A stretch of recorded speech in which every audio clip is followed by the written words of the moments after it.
Hello mga dear! Welcome to another grammar lesson na Tagalog ang explanation. I'm Teacher Maya at ito ang grammar knowledge na isi-share ko sa inyo ngayon. Ano ba ang kaibahan ng another sa other? Tingnan natin to. Alin ba ang tama? Other kind or another kind? Or other kinds or another kinds?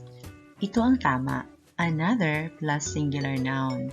So, sasabihin natin, we are looking for another kind of this plant or another country I'd love to visit is Greece, or there is another person to interview.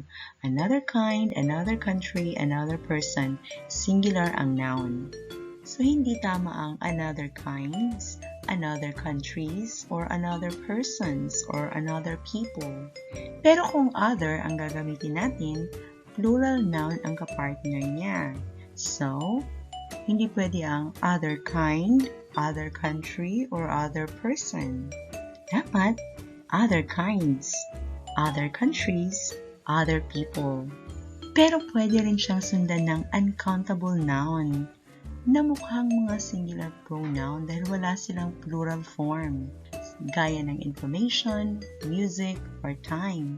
So, we say other information, any other music, some other time, ganon. At dahil wala silang plural form, singular ang verb na kapartner nila. So, other information about this is there any other music? Now, may chance ba na makakapag-partner ng singular noun ang other? Well, pwede, basta meron siyang the sa simula.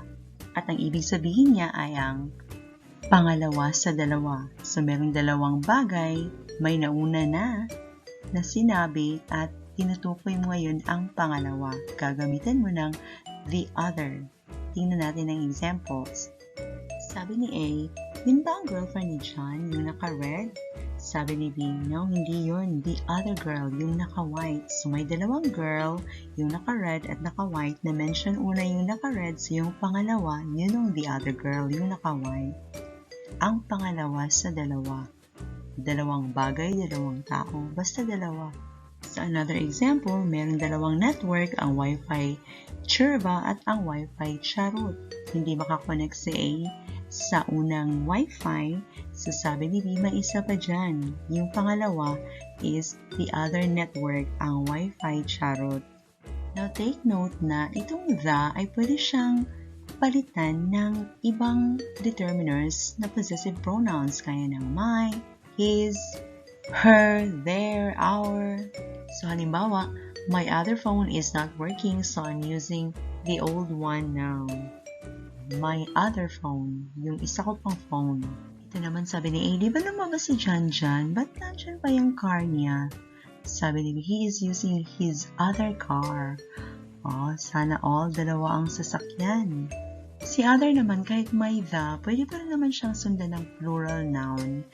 Basta yung ibig sabihin ay ang pangalawa sa dalawang sets or groups. So, plural yung dalawa.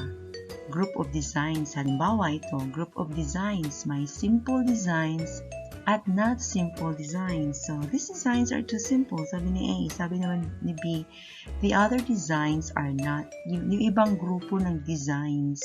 So, plural din yung kasunod na noun.